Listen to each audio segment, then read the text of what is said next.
to go in. Like, because you're going to be afraid. You're going to be scared. You're going to be, but I learned also there's a big difference between fear and excitement. Fear and excitement feel exactly the same. And you have to know the difference. Once if you're fearful, you tank, you stop.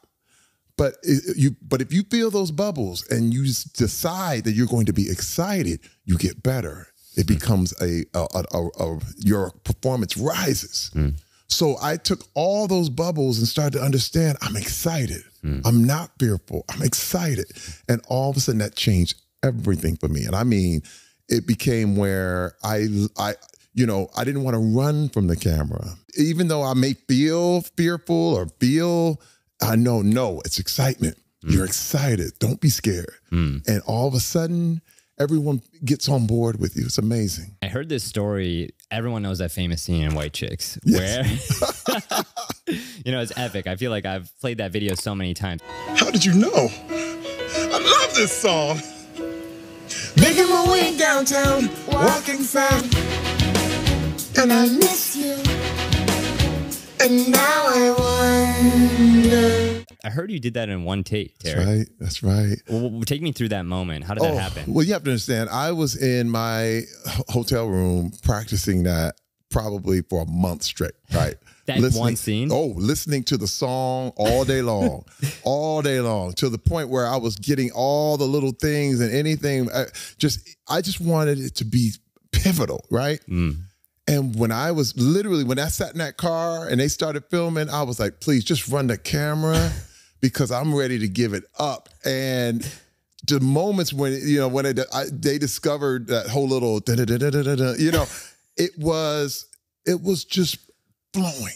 I mean, it's funny. I even realized how when you see great athletes like Steph Curry doing his thing, you can see it when he's on. When Jordan scoring 63 as his rookie year, it's like time stops and you can do no wrong. That's how it felt on that set of White Chicks. Everything flowed. Every line just flowed out of me, man. I was going, this is a spiritual experience. You know what I mean? On the most stupid movie ever. You know what I mean? But that's why it still lasts to this day. It took a lot of preparation. I was in that room, like I said, for a whole month doing that practice. You're just listening to Vanessa Carlton on repeat. All the time, all day long, nonstop. And I said, I'm going to be over prepared so that when it comes, it's just going to flow. What were some alternate takes of that? Like, where were you going to take that? Well, there were none. I mean, we did it once. Yeah. No, I'm saying the preparation, because that's so fascinating to hear, Terry, that you prepared for that moment. Yeah. Because when I heard one take, I'm like, he's a natural. No. You see, this is another thing I want to say. And this is, a lot of people don't realize it. There's no such thing as a natural. Everything is learned. Everything is worked on. Everything. I hear a lot about rappers who go into the studio once and then they can all of a sudden, they never write anything down. But they've been working on this thing for years and years and years, all day long, 24/7, nothing but lyrics, nothing but. So when a guy like Jay-Z gets in the studio, it's got to explode. Right. You know what I mean? So there is no not writing or not working on it and all this stuff. You're working on it. And so when people see things that are natural, what they say is natural is just the first time you saw it. You know what I'm saying? But behind closed doors, it's nothing but work. It's hard work until it gets into the flow. Yeah, that's amazing. Did you fear being typecast? I feel like a lot of folks, even when they hit their stride creatively, they feel like they have to make the same thing, whether that's a YouTuber making the same video, the same format, it's an actor playing the same role. Did you feel that? And how did you fight against it? Well, first of all, you have to understand that I was on my way to being typecast. And this is another thing. Typecasting works because it'll get you paid. Like you can actually work, you know what I mean? Because the whole thing was, okay, here I am, this big black man who, I played a killer in the CSIs, you know what I mean? They put me in these, big intimidating roles and the whole thing. But what I would do, and I knew what I could do. It's almost like you hear a song, But when someone, you have Dolly Parton singing I Will Always Love You, and then you have Whitney Houston singing I Will Always Love You.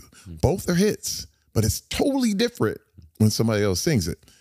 When I decided I was going to bring me into everything. So it's impossible to be typecast because there is no other you. There's no other Terry Crews. If I bring me into a performance, into whatever is a normal, role or whatever, I knew it would stand out. So I remember being on Malibu's Most Wanted. And here was like a funny role, but I was like a background guy.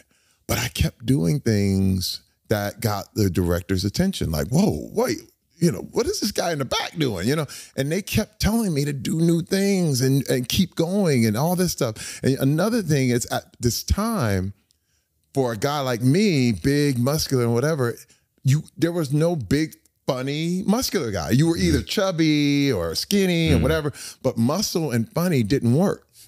But when I brought what I brought to it, people started to say, wait a minute, this big guy can do comedy, which was watershed at the time. No one, you got to understand, at the time, it was so new. Like that White Chicks moment, people were like, wait a minute, I've never seen this before. And so I knew that was my way.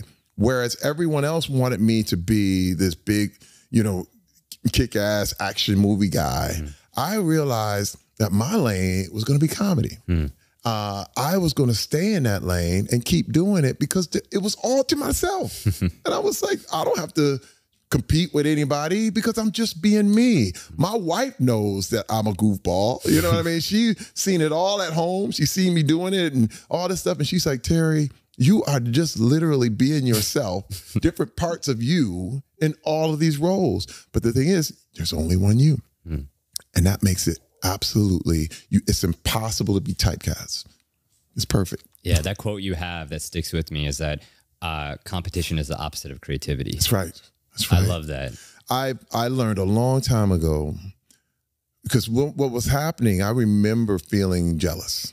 You get those things where everyone's telling you, okay, man, so-and-so has got this role, so you got to do this, you got to look like this. And I realized, man, because if I'm competing with you, I'm not creating. Instantly, I'm now